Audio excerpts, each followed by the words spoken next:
Hello student, আজকে আমরা করব হচ্ছে মোলের ধারণা।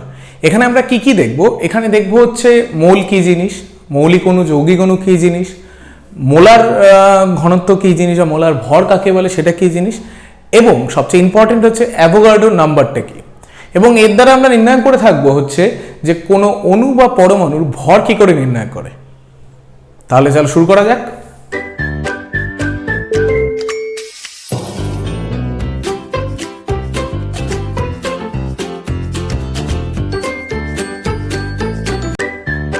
আমরা প্রথমেই দেখব অণু কাকে বলে।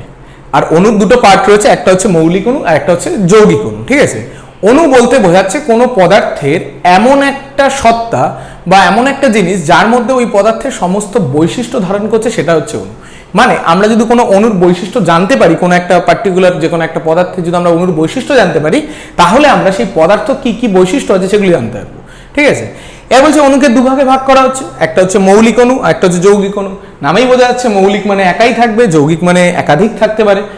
মৌলিক অণু স্পেশালি কি বলছে? মৌলিক অণু বলছে হলো যদি একটা পদার্থ দিয়েই তৈরি হয়, একটা পদার্থ দিয়ে তৈরি হওয়া মানে আমি যদি অক্সিজেন লিখি, প্রথমে হাইড্রোজেন লিখছি, অক্সিজেন লিখছি, ওজোন লিখছি, এইগুলো যদি লিখি, এগুলো কি আছে ভালো করে দেখতে হবে। এখানে হাইড্রোজেন মানে হাইড্রোজেনের দুটো পরমাণু মিলে তৈরি হয়েছে, শুধুমাত্র হাইড্রোজেন মিলে তৈরি হয়েছে, শুধুমাত্র অক্সিজেন মিলে তৈরি হয়েছে, এটাও অক্সিজেন মিলে তৈরি হয়েছে, দুটো একটু আলাদা। এটা অক্সিজেন বলি, এটাকে আমরা ওজোন বলে থাকি। এটা হচ্ছে দুটো ও পরমাণু নিয়ে তৈরি হয়েছে, এটা তিনটে ও পরমাণু নিয়ে তৈরি হয়েছে। মৌলিক অণু বলতে কি বোঝাচ্ছে? শুধুমাত্র যদি একটা পদার্থের পরমাণু নিয়েই গঠিত হয়। কিন্তু যৌগিক অণু কি হবে? একাধিক পদার্থের পরমাণু নিয়ে যদি গঠিত হয় তবে। যেমন উদাহরণস্বরূপ আমরা দেখতে পারি জল, কার্বন ডাই অক্সাইড, আরো করতে পারি মিথেন, এই জিনিসগুলো। এখানে জল কি হলো? দুটো নিয়েছে হলো হাইড্রোজেনের পরমাণু, একটা নিয়েছে হলো অক্সিজেনের পরমাণু। এখানে কার্বন ডাই অক্সাইড একটা কার্বনের পরমাণু, দুটো অক্সিজেনের পরমাণু। মিথেন একটা কার্বনের পরমাণু, চারটে হাইড্রোজেনের পরমাণু।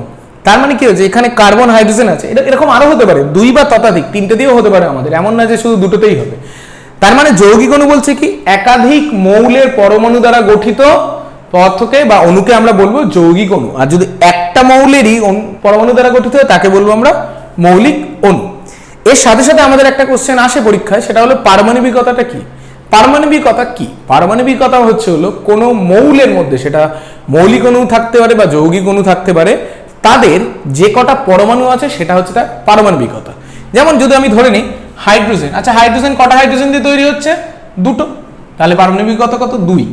আচ্ছা আমরা যদি অক্সিজেন ধরি কত হবে? 2। ওজোন ধরলে কত হবে? 3। আচ্ছা যদি আমরা একটা যৌগিক অণুর দিকে যাই, যৌগিক অণু H2O, আচ্ছা H2O তে কটা হাইড্রোজেন আছে? দুটো লেখা আছে, আর অক্সিজেন কটা আছে? একটা, তাহলে 2 + 1 করলে 3। আচ্ছা যদি আমরা CH4 এ যাই, CH4 এ কি আছে? কার্বনের একটা আছে আর হাইড্রোজেনের চারটে আছে, তাহলে কত? 1 + 4 করলে 5 হবে। তাহলে এই হচ্ছে 5 হচ্ছে তার পারমাণবিকতা।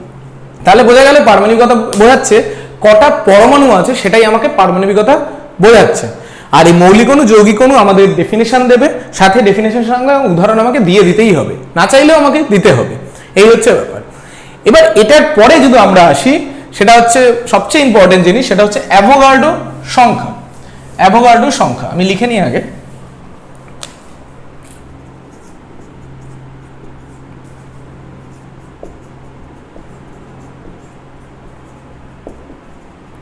অ্যাভোগাড্রো সংখ্যাটা কি?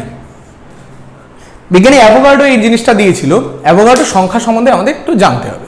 যেমন অ্যাভোগাড্রো সংখ্যা যদি নাম্বারটা দেখি, নাম্বারটা হচ্ছে 6.022 × 10⁻23। আচ্ছা এবার কোশ্চেন আসছে এই জিনিসটা কি? সেটা হলো অ্যাভোগাড্রো খুব সুন্দর একটা জিনিস বলেছিল, বলেছে 1 মোল পরিমাণ যে কোনো পদার্থের মধ্যে এই সংখ্যক প্রাথমিক কণা থাকবে। আচ্ছা প্রাথমিক কণা হয় সেটা অণু হতে পারে, না হলে সেটা পরমাণু হতে পারে, যে কোনো একটা হবে, কিন্তু 1 মোল পরিমাণ যে কোনো পদার্থের ক্ষেত্রে। এবার কোশ্চেন আসছে হলো 1 মোল কি? যদিও ডেফিনেশনটা খুব সুন্দরভাবে দেয়, বলা হচ্ছে পদার্থের যে পরিমাণের মধ্যে এই সংখ্যাটা থাকবে, যে পরিমাণের মধ্যে তার প্রাথমিক অণুর সংখ্যা এত থাকবে, তাকে বলবে 1 মোল। একটু জটিল হয়ে যাচ্ছে ব্যাপারটা, একটু সিম্পলি বোঝার চেষ্টা করি আমরা। ব্যাপারটা বলছে যে আমরা যে কোনো একটা উদাহরণ চুজ করতে পারি, যে কোনো একটা উদাহরণ নিয়ে নিচ্ছি। আমি ধরে নিলাম আমার কাছে 10 জন আছে, সরি 3 জন এঁকে নিই, কারণ 10 জনের আঁকাটা একটু মুশকিল হয়ে যাবে। 3টে ব্যক্তি আছে, তিনটে ব্যক্তি নিয়ে একটা ফ্যামিলি তৈরি হয়েছে, তিনটে ব্যক্তি নিয়ে একটা ফ্যামিলি তৈরি হয়েছে, তিনজন নিয়ে ফ্যামিলি তৈরি হয়েছে আমাদের। এবার বলছে যে একটা বাড়িতে আমরা হোম কাকে বলি, যেখানে একটা ফ্যামিলি থাকে তাকেই আমরা হোম বলে থাকছি। ধরে নিচ্ছি যে এই তিনজন একটা এক রুমওয়ালা বাড়িতে রয়েছে, এক রুমওয়ালা বাড়িতে তিনজন, খুবই রোগা পাতলা মানুষ, একটা রুমের মধ্যে তিনজন ধরে যাচ্ছে, খুব ছোট একটা রুম, তা এরা একটা ফ্যামিলি তৈরি করছে। আচ্ছা, এই তিনজন খুব মোটা সোটা ব্যক্তি হয়ে গেল, তারা দেখা গেল একটা 2 BHK বাড়ি রয়েছে, মানে 2টো বেডরুম রয়েছে, এরকম একটা বাড়িতে থাকে, তাহলে তো তাদের ফ্যামিলিই বলবো নাকি? বড় হোক ছোট হোক আমার কোনো ব্যাপার নেই, আয়তন বড় হোক কোনো হোক ছোট হোক আমার কোনো ব্যাপার নেই, ব্যাপারটা হলো সংখ্যাটা এক থাকতে হবে। আজকে যদি আমরা হাইড্রোজেনকে দেখি, হাইড্রোজেন কি হয়? হালকা গ্যাস। হিলিয়াম কি হয়? হালকা গ্যাস। কিন্তু আমরা যদি একটু বড় পরমাণুগুলোর দিকে যাই, যদি আমরা আয়রনের দিকে যাই বা আরেকটু গেলাম, আমি অক্সিজেনেই চলে গেলাম, হাইড্রোজেনের চেয়ে অক্সিজেনে যদি যাই, অক্সিজেন খুব একটা ভারীও না আর খুব হালকাও না, অক্সিজেনের দিকে যদি যাই, হাইড্রোজেনের চেয়ে অক্সিজেনের ওজন তো বেশি হবে, ভর বেশি হবে, সবই বেশি হবে, কিন্তু 1 মোল বোঝাতে গেলে আমাকে এই জিনিসটাই বলতে হবে, মানে 1 মোল H2 ইকুয়াল টু হবে 6.022 ইন্টু 10⁻23 সংখ্যক H2। আবার 1 মোল O2 মানেও হচ্ছে এটা,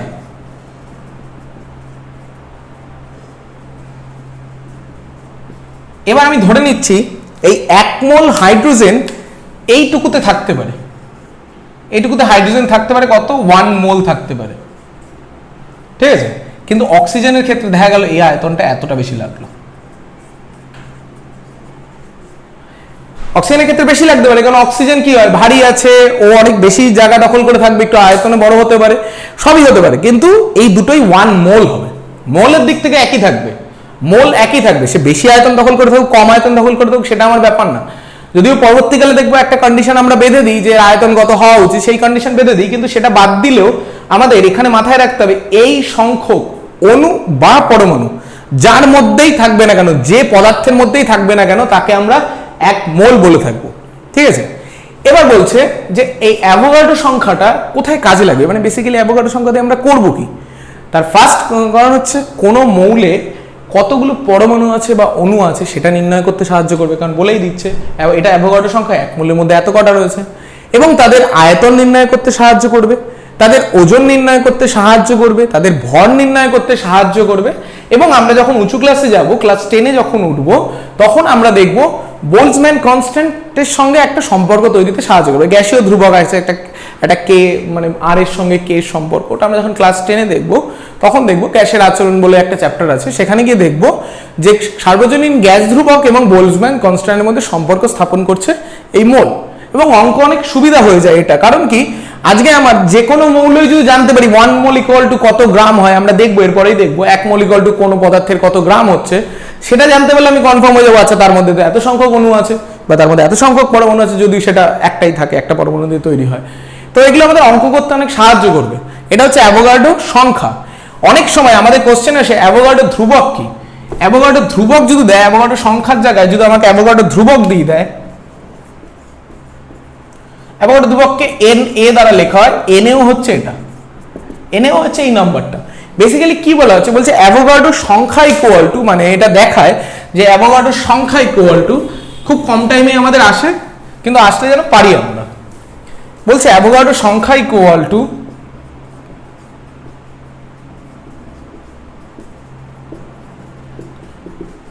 মোল সংখ্যা ইন্টু অ্যাভোগাড্রো ধ্রুবক।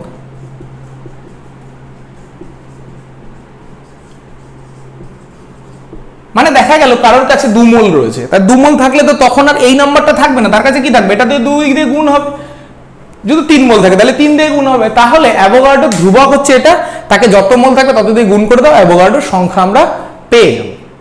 এবার আমরা দেখব পারমাণবিক ভর, মানে হচ্ছে কোনো একটা পরমাণু রয়েছে তার ভর কত সেটা আমাকে ডিসাইড করতে হবে।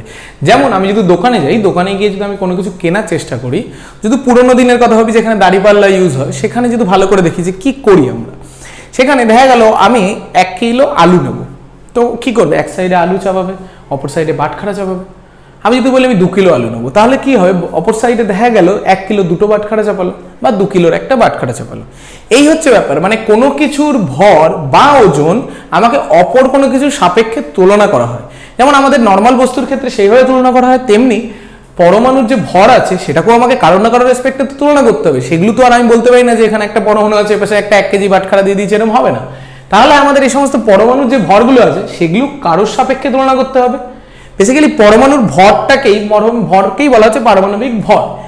বলছে সেটা আমাদের 3 ভাবে করতে পারি। একটা হচ্ছে হাইড্রোজেন স্কেলে, আমি এই স্কেল লিখেছি। একটা হচ্ছে কার্বন 12 মানে কার্বন স্কেলে, কার্বনের এখানে যদি ভর সংখ্যা তাহলে 12 থাকে। আরেকটা হচ্ছে অক্সিজেন স্কেলে। 3টে স্কেলেই করা যায়। 3টে স্কেলে একই পদ্ধতিতে করি, বুঝে নিলে একেবারে হয়ে যাবে, এবং পারমাণবিক ভর আণবিক ভর একবারে হয়ে যাবে, কোনো মুখস্থ করার দরকার নেই, এতটাই সোজা জিনিস আছে। কিন্তু একবার প্রথমবার বুঝতে হবে। আমরা যখন দোকানে যাই, দোকানে গিয়ে কি করে, আজকে ভালো করে ভাবা যাক। আমার হয়ে গেল, আমি কিনলাম আলু, কিনলাম 5 কেজি আলু কিনলাম, তাহলে বললাম কি 5 কেজির আলু বাই 1 কেজির কটা বাটখারা লাগছে, অ্যান্সার হচ্ছে কত, 5খানা বাটখারা লাগছে। তাহলে 1 কেজির বাটখারার সাপেক্ষে 5 কেজি আলুটা 5 গুণ ভারী, তাই তো, হিসাব মতন তাই। তেমনি আমরা যদি নেই কোনো একটা যে কোনো পরমাণু নিতে পারি, যে কোনো পরমাণু, তা আমরা কি লিখছি স্কেলে, প্রতিটা স্কেলে একই জিনিস লিখছি আমরা। মৌলের একটি পরমাণুর ভর, একটি পরমাণুর ভর, যে কোনো মৌলের একটি পরমাণুর ভর ডিভাইডেড বাই একটি হাইড্রোজেন স্কেলের পরমাণুর ভর, মানে হাইড্রোজেনের পরমাণুর ভর। আমি H11 লিখেছি, একটি হাইড্রোজেনের পরমাণুর ভর কার সাপেক্ষে হচ্ছে, হাইড্রোজেনের সাপেক্ষে। হাইড্রোজেনের ভরটাকে আমরা 1 ধরে নিই, যদিও 1.008 হয়, কিন্তু আমরা ওটাকে 1ই ধরে নিই হিসাবে সুবিধার্থে, 1 ধরে নিই ওটাকে আমরা, ঠিক আছে। তো কোনো মৌলের একটি পরমাণু ভর ডিভাইডেড বাই হাইড্রোজেন পরমাণুর ভর, হাইড্রোজেন পরমাণু 1 হয়, তাহলে কোনো কিছুকে যদি 1 দিয়ে ডিভাইড করা হয় তাহলে যা বেঁচে থাকবে সেটা তো নিজেরই হয়ে যাবে না। যেমন আজকে ভাবা যাক 5 কিলো আলু ডিভাইডেড বাই 1 কেজির বাটখারা, 5/1 করলে 5 থাকছে, তাহলে এই 5 হচ্ছে ওর ভর হচ্ছে। সেই হিসাবে আমরা কম্পেয়ার করছি, কোন মৌলের একটি পরমাণুর ভর দেখা গেল এটার ভর বেরালো 16 গ্রাম বেরালো, ডিভাইডেড বাই 1, তাহলে কত, 16ই বেরাবে, কোনো অসুবিধা নেই। কিন্তু যখন আমরা কার্বন স্কেলে কনভার্ট হয়ে যাব, কার্বন নিজে কত, নিজেই তো 12, কার্বন নিজে তো 12, তাহলে কার্বন যদি নিজে থেকে 12 থাকে, তাহলে আজকে দেখা গেল কোনো কার্বন ভর দেখা গেল 16, তাহলে তাকে 12 দিয়ে ভাগ করে দিলে তো ভরটা অনেক কমে যাবে। তাহলে আমাদের উচিত কি, আগে কার্বনকে 1-এ পরিণত করে নেওয়া। এখানে হাইড্রোজেনকে 1-এ পরিণত করার দরকার নেই, কারণ হাইড্রোজেন নিজে থেকেই 1 আছে। তাই কার্বনকে 1-এ পরিণত করার জন্য আমরা কি লিখলাম, কোন মৌলের একটি পরমাণু ভর, এখানে যা লিখেছি মৌলের একটি পরমাণু ডিভাইডেড বাই একটি কার্বন পরমাণু ভরের 1/12 অংশ। এই 1/12 অংশ কেন, এই মাথায় যত থাকবে, মাথায় যদি x থাকে তাহলে x দিয়ে এখানে ভাগ হয়ে যাবে, এই হচ্ছে কথা। এর মাথায় কত ছিল, 1 ছিল, তাই 1 দিয়ে ভাগ করা মানে কোনো ব্যাপারই না, করার না করা একই ব্যাপার। তার জন্য বলছি একটি কার্বন পরমাণু ভর 1/12 অংশ। আচ্ছা, এরকম ভাবে যদি অক্সিজেনে যায় কি হবে, উপরের লাইনটা কিন্তু একই রয়েছে, মৌলের একটি পরমাণুর ভর ডিভাইডেড বাই অক্সিজেন পরমাণুর ভর 1/16 অংশ। 16 আছে তাই 16 দিয়ে ভাগ হয়ে গেল। কারণ কি, আমরা নিচে যেটাকে রাখতে চাইছি তাকে একক করতে চাইছি, 1 করতে চাইছি। হাইড্রোজেন নিজে থেকেই 1 আছে, কিন্তু কার্বন এবং অক্সিজেন কিন্তু নিজে থেকে 1 নেই, তাই 1-এ পরিণত করার জন্য কি করতে হচ্ছে, এর মাথায় যত আছে তত দিয়ে ভাগ করে দিতে হচ্ছে। তার জন্য কি লিখলাম, একটি কার্বন পরমাণু ভরের 1/12 অংশ, এখানে লিখলাম একটি অক্সিজেন পরমাণু ভরের 1/16 অংশ। এবার যদি আমাদের এটার বদলে যদি দিত আণবিক ভর, তাহলে কি করতাম, আবার মুখস্থ করতাম কি, অ্যান্সার হচ্ছে না। আণবিক ভর দিলে কি করব, জাস্ট একটু চেঞ্জ করে দিচ্ছি যাতে সবার বুঝতে সুবিধা হয়, যে আণবিক ভর ইকুয়াল টু হবে একই ব্যাপার, 3টে স্কেলেই করা যায়, hydrogen scale, carbon scale, oxygen scale. সেখানে মৌলের একটি পরমাণুর জায়গায় কি লিখবো, অণু লিখবো, কারণ কি আণবিক মানে অণুর ভর, তখন আর পরমাণু তো দরকার নেই, তখন একটি অণুর ওজন ডিভাইডেড বাই যা আছে তাই থাকবে, প্রতিকার ডিভাইডেড একই থাকবে। এখানে পরমাণুর জায়গায় কি লিখবো, একটি অণুর ওজন, আর এখানে পরমাণুর জায়গায় আবার সেই একই ব্যাপার। তাহলে বোঝা গেল তো জিনিসটা কি, একই জিনিস করলাম বলে, বুঝে নিলে খুব সুবিধা হয়। কারণ আমরা 3টে স্কেল 3 করে 6 বার মুখস্থ করবো না, একটাই দেখবো। অণু দিলে কোনো মৌলের অণুর ওজন করে দেবো, আর পরমাণু দিলে কোনো মৌলের পরমাণুর ভর করে দেবো, একই ব্যাপার। এখানে যদি আণবিক দেয় তাহলে এখানে অণু আসবে, এখানে পারমাণবিক দিলে এখানে পরমাণু আসবে, বাকি তো নিচেরগুলো সবকটাই একই রয়েছে। বোঝা গেল তো জিনিসটা।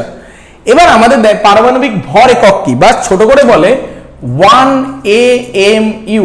1 AMU মানে কি, অ্যাটমিক মাস ইউনিট, পারমাণবিক ভর একক, যেটাকে অনেক সময় 1 U দ্বারাও লেখে, ইউ অনেক সময় ইউ দিয়ে পাবো আমরা।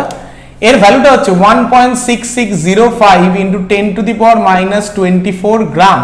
আর যদি কারোর কেজিতে করার ইচ্ছা হয় 1.6605 ইন্টু 10⁻⁻27 গ্রাম, সরি কেজি, কেজিতে করলে কেজি হবে। তাহলে বোঝাই যাচ্ছে এটা আমাদের এমসিকিউ বেসিসে দিতে পারে, এটা এমসিকিউ বেসিসে দিতে পারে, আর এগুলো আমাদের 2 নম্বরে দিতে পারে, যে কোনো একটা দেবে। হয় বলে দিল আণবিক ভর কাকে বলে, কোনো স্কেল উল্লেখ করলো না, তখন আমাদের ইচ্ছা মতন একটা স্কেল দিয়ে দেবো। বেশিরভাগ সময় আমাদের কার্বন স্কেলটা বলে দেয়, কার্বন স্কেলে করতে বলে, বেশিরভাগ টাইমে কার্বন স্কেল বলে। যদি না বলে তাহলে আমার যেটা ইচ্ছা সেই স্কেল আমি করে দেবো। পারমাণবিক ভর বললো, শুধু বললো পারমাণবিক ভর কাকে বলে, তো আমাকে কোনো স্কেলের সাপেক্ষে তো বলতে হবে, কারোর রেসপেক্টে বলতে হবে। তাহলে এটা আছে, যেমন কোনো কিছু যদি আমি কি বলবো, যে আমি যদি ওজন হোক বা দৈর্ঘ্য হোক, যদি বলে কোনো কিছু দৈর্ঘ্য, আচ্ছা আমি কোন স্কেলে বলবো, মিটার স্কেলে বলবো, সেন্টিমিটার স্কেলে বলবো, কিলোমিটারের যদি কোনো স্কেল হয় সেই স্কেলে বলবো।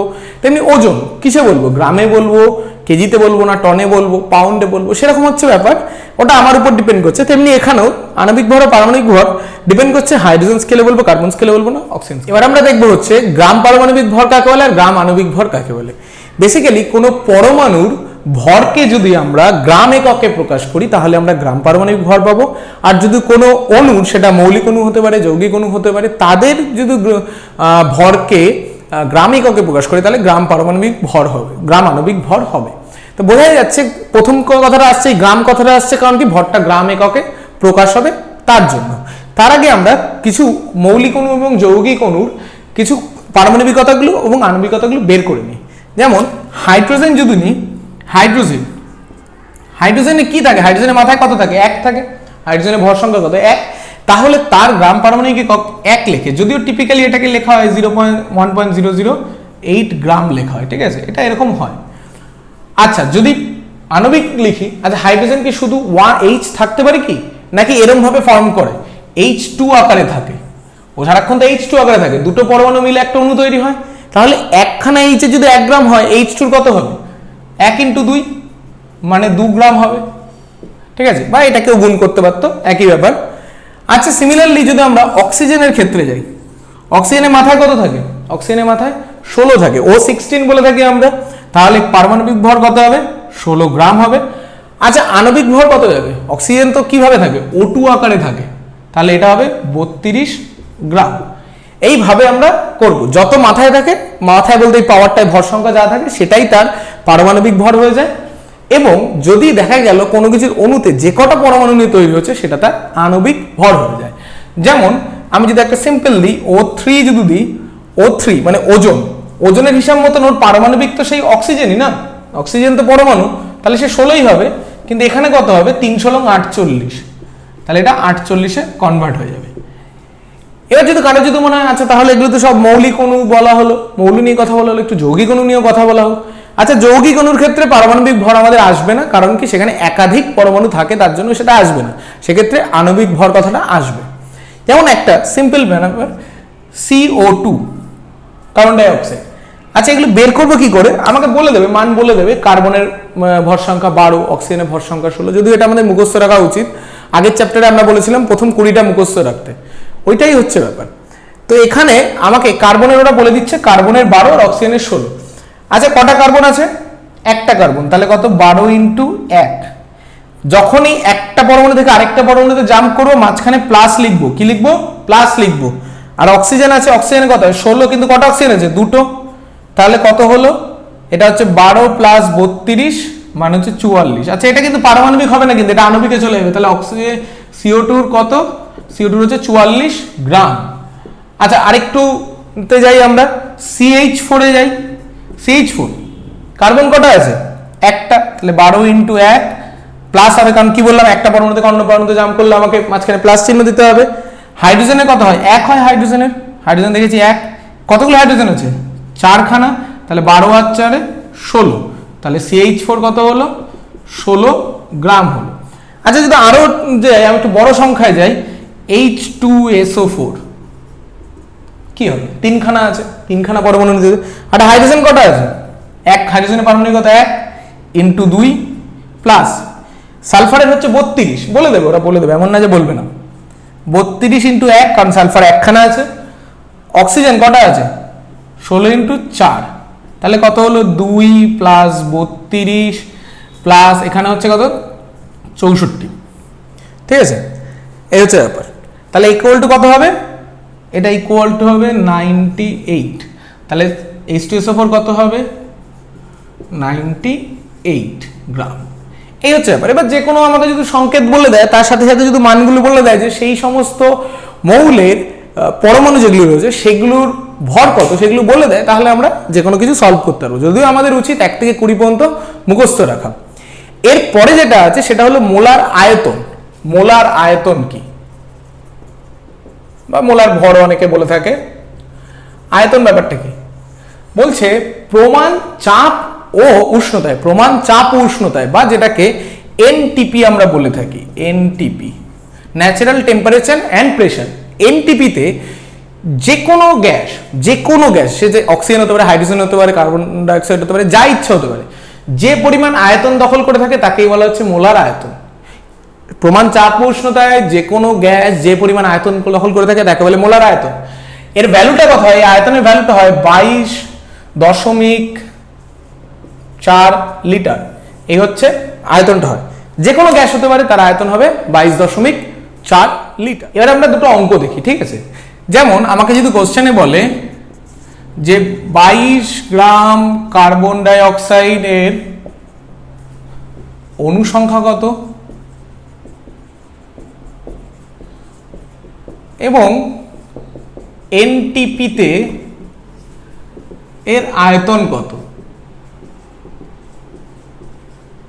এরকম যদি দেয় 22 গ্রামের জায়গায় যা ইচ্ছা থাকতে পারে, এটা আমি নিজের ইচ্ছা মতন একটা সংখ্যা ধরে নিলাম, এখানে 22 গ্রামের জায়গায় যে কোনো একটা সংখ্যা থাকতে পারে। প্রথমে আমাকে বের করতে হবে যে 1 মোল CO2 ইকুয়াল টু কত গ্রাম CO2, সেটাকে বের করতে হবে। আচ্ছা কি বলছি, কার্বন কত হয় 12 হয়, এখানে যদিও বলে দেবে, এরকম ভাবে বলে দেবে carbon equal to 12, oxygen equal to 16, এরকম একটা বলে দেবে। আচ্ছা কার্বনে কত হয় 12, কটা কার্বন আছে একটা, তাই 12 × 1। আচ্ছা তারপরে কি হবে, যখনই একটা পরমাণু থেকে অন্য পরমাণু জাম্প করবো প্লাস চিহ্ন দেবো। অক্সিজেন কত 16 × 2, তাহলে কত হয় 44 হয়। তাহলে 1 মোল কার্বন ডাইঅক্সাইড কত 44 গ্রাম কার্বন ডাইঅক্সাইড। আচ্ছা কি বলেছিলাম, 1 মোলের মধ্যে অণু সংখ্যা বা পরমাণু সংখ্যা কত থাকবে, যে অ্যাভোগাড্রো নাম্বার যেটা আছে সেটা থাকবে 6.022 × 10⁻23 এবং এর এনটিপিতে আয়তন কত হবে 22.4 লিটার হবে। তাহলে 44 গ্রাম কার্বন ডাইঅক্সাইডের অণু সংখ্যা কত, অণু সংখ্যা হচ্ছে আমার 6.22 × 10⁻23। আচ্ছা 1 গ্রাম কার্বন ডাইঅক্সাইডের অণু সংখ্যা কত হবে 6.022 × 10⁻23 ডিভাইডেড বাই 44, ঠিক। এবার যদি বলে যে সংখ্যাটা বলে দেবে, এখানে আমাকে 22 গ্রাম বলেছে বলে 22 নিয়ে করছি, 22 গ্রাম CO2 এর অণু সংখ্যা কত 6, ঐকিক নিয়ম যেরকম ভাবে করে সেইভাবেই করছি আমরা। আচ্ছা 22 দুগুণে কেটে যাচ্ছে 44, আবার 2 দিয়ে এখানে কাটলে কত হয় 3.011, তাহলে কত হলো 3.011 × 10⁻23, ঠিক আছে। এবার আমাকে সেকেন্ড কোশ্চেন কি বলেছে, এনটিপিতে এর আয়তন কত। আচ্ছা সে একইভাবে করব, এই জিনিসটা টুকেনে পজ করে টুকে নিতে হবে, ঠিক আছে। আমি তারপরে এনটিপিটা করছি। এনটিপিতে হবে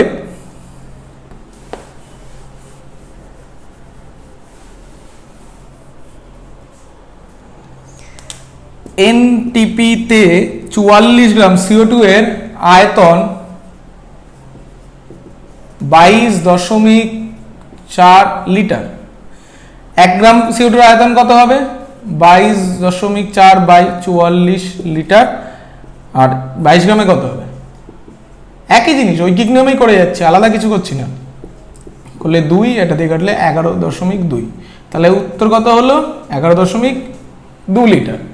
বোঝা গেল তো।